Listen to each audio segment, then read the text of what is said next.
नमस्कार, आप सभी का स्वागत है एकेएल न्यूज में। मैं आपके साथ साक्षी गुप्ता।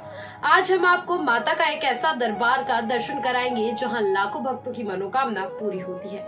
छत्तीसगढ़ का एक ऐसा मंदिर जहां हजारों लाखों भक्तों की मनोकामना होती है पूरी, जहां प्रतिवर्ष हनुमान जन्मोत्सव के दिन एक दिवसीय भव्य मेले का भी आयोजन किया जाता है। इस मंदिर को जेवरा दाई हिंगलाज माता के नाम से जाना जाता है। ये मंदिर छत्तीसगढ़ के सारंगगढ़ जिला अंतर्गत नगर पंचायत भटगांव से पूर्व दिशा में 3 किलोमीटर दूर पर वनांचल पहाड़ियों पर ग्राम देवसागर में विराजमान है, जिसका मूल स्थान ग्राम जेवरा डीहा है, जहां लाखों की संख्या में भक्तगण मां जेवरा दाई का दर्शन करने भक्तगण अपने मनोरथ आशीर्वाद एवं मनोवांछित फल की प्राप्ति के लिए आते हैं। मां जेवरा दाई जगजननी, दुख हरती, सुख करती एवं फलदायिनी देवी है। यहाँ पर भक्तगण आकर अपने तमाम परेशानी, रोग, विकारों, गरीबी एवं बांझपन से मुक्ति पाते हैं। ये मंदिर ग्राम देवसागर में स्थित है, जो हनुमान जयंती के दिन भव्य मेला लगता है। इस मेले में भक्त जनों का मनोरंजन के लिए झूला, सर्कस, संगीत कार्यक्रम एवं खेल खिलौने इत्यादि सजे रहते हैं। पौराणिक किंवदंतियों के अनुसार आज से लगभग सैकड़ों वर्ष पूर्व मां जेवरा दाई सुदूर वनांचल खूबसूरतवादी पहाड़ी क्षेत्र ग्राम जेवरा डीहा में विराजमान थी, जिनकी ख्याति एवं प्रसिद्धि चारों दिशाओं में फैली हुई थी। दूर दूर से भक्तगण एवं राजा महाराजाओं का मां जेवरा दाई के दरबार में यज्ञ पूजन के लिए आना जाना लगा रहता था, जिनमें भटगांव एवं सारंगगढ़ के जमींदार प्रमुख रूप से फलदायिनी माता के सत्यता से सभी परिचित थे। उन्होंने अपना राज्य माता के आशीर्वाद से कई कोसों दूर तक फैलाया। मां जेवरा दाई कौसम वृक्ष के नीचे विराजमान थी, जहां भैरव बाबा व अन्य देवी देवता विराजमान थे। मां जेवरा दाई प्रभात वेला में बैगा के घर से होते हुए एवं ठाकुर देव से मिलते हुए स्नान के लिए जाती थी, जिसका प्रमाण इस बात से मिलता है कि एक सुबह माझी बैगा सोकर नहीं उठे, इसलिए माता ने नाराज होकर उनकी पीठ पर जोरदार कोड़े मारी, जिसका निशान बैगा के पीठ पर मरते दम तक था।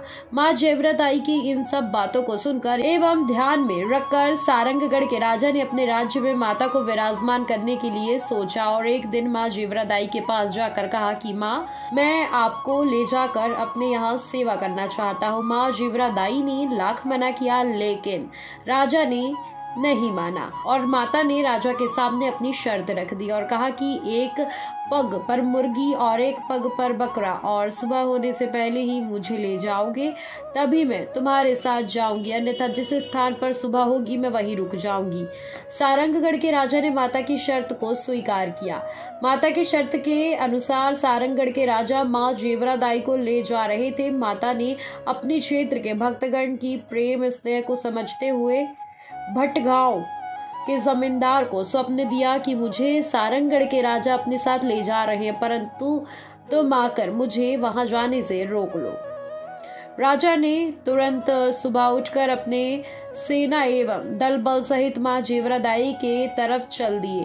जहां सारंगगढ़ के राजा ले जा रहे थे, वहीं भटगांव के राजा के बीच युद्ध हुआ और युद्ध करते करते सुबह हो गई। तो मां जेवरा दाई ने सारंगगढ़ के राजा से कहा कि बेटा, शर्त के अनुसार सुबह हो गई है, अब मैं यहीं विराजमान हो जाती हूँ, यहीं पर रहकर मैं पूरे राज्य की रक्षा करूंगी।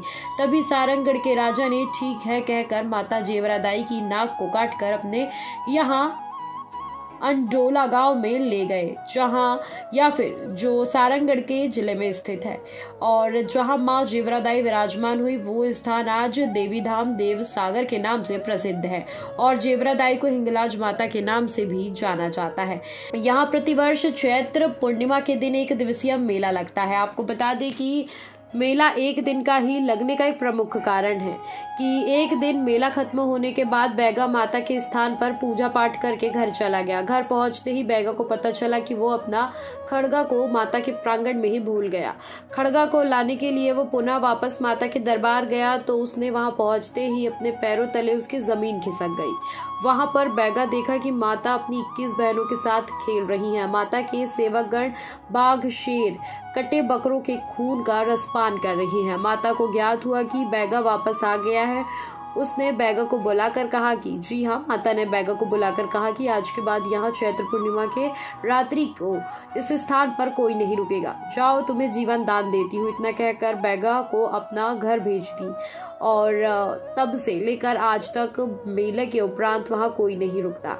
मेले का आयोजन प्रतिवर्ष चैत्र पूर्णिमा के दिन से आज तक भटगांव जमींदार परिवार द्वारा किया जाता है। जमींदार के परिवार देवी की पूजा अर्चना 6 पीढ़ी से करते आ रहे हैं। अंतिम जमींदार प्रेम भुवन प्रताप सिंह थे। उनकी वंशज प्रभा देवी इंदिरा कुमारी द्वारा लगभग 50 वर्षों तक देवी की पूजा अर्चना की गई। माता हिंगलाज भटगांव जमींदार की कुलदेवी स्वरूप है। इस वर्ष 23 अप्रैल चैत्र पूर्णिमा के दिन भव्य मेले का आयोजन किया गया। ज्ञात हो, कुमार नवरात्रि एवं चैत्र नवरात्रि में माता के इस स्थान पर मंदिर में भव्य एवं विशाल ज्योति प्रज्वलित की जाती है, जिसमें भक्तगण लाखों की संख्या में दीप प्रज्वलित कर माता का आशीर्वाद प्राप्त करते हैं। अभी आप माता के दरबार में पहुंची, कैसे की महिमा है?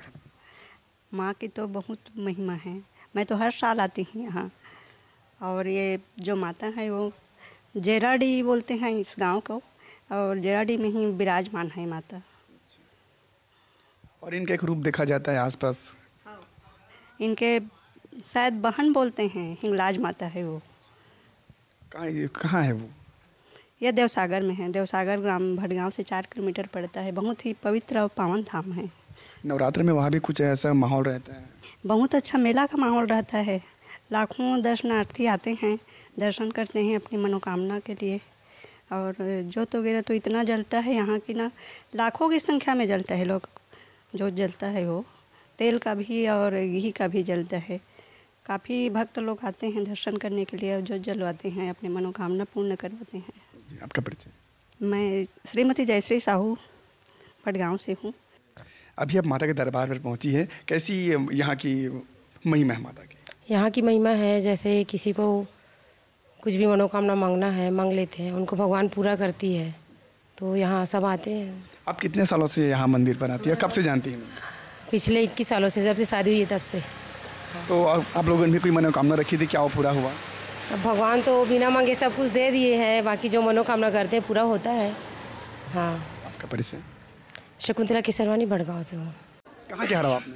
हम लोग घोघरी से। घोघरी से। हाँ। अभी ये माता के दर्शन करने हैं, कैसी माहौल है यहाँ पर? अभी नवरात्र का समय भी चल रहा है, कैसी भीड़ है भक्तों की? हाँ, बहुत अच्छा भीड़ है। क्या कुछ मान्यता यहाँ की? यहाँ की बहुत खास बात है, कई चीज़ जैसे मनोकामना सबका अलग अलग रहता है, पूर्ण हो जाते हैं यहाँ आने से। और यहाँ की कुछ विशेषताएं जो हमारे दर्शकों को बताएं आप। और बहुत सारा है, सबका अलग अलग मनोकामना जो रहता है वो अपने हिसाब से ठीक होते हैं, इसलिए सभी लोग आते हैं यहाँ। आपकी भी कोई मनोकामना रही होगी जो पूरा हो? हाँ हाँ, हुए हैं। कब से आते हैं यहाँ मंदिर? पिछले 10-15 साल से। हाँ हाँ। कौन सी जगह पर स्थित है ये मंदिर? ये देवसागर। कुछ है अपन कहाँ? मैं भी ओडगंज से हूँ। अब माता की महिमा में क्या कुछ है? बहुत ही अच्छा लगता है यहाँ, जो भी मनोकामना है वह पूर्ण हो जाते हैं। वो अच्छा लगता है यहाँ ऐसे ना। कब से यहाँ बना था? यहाँ से 10-12 साल हो गया था, मतलब हर नवरात्रि में पहुँचे थे ना। अपन की भी कोनो मनोकामना रही जो पूरा हुई वैसे? हाँ, हो गए ना। हाँ, जैसे कि यहाँ पर बताते भक्तन मन की यहाँ मनोकामना पूरा होते और जो बतावत अगर भी मनोकामना पूरा हो चुके और यहाँ कुछ लोगन मन से जानथन काबर की अगर भीड़ काफ़ी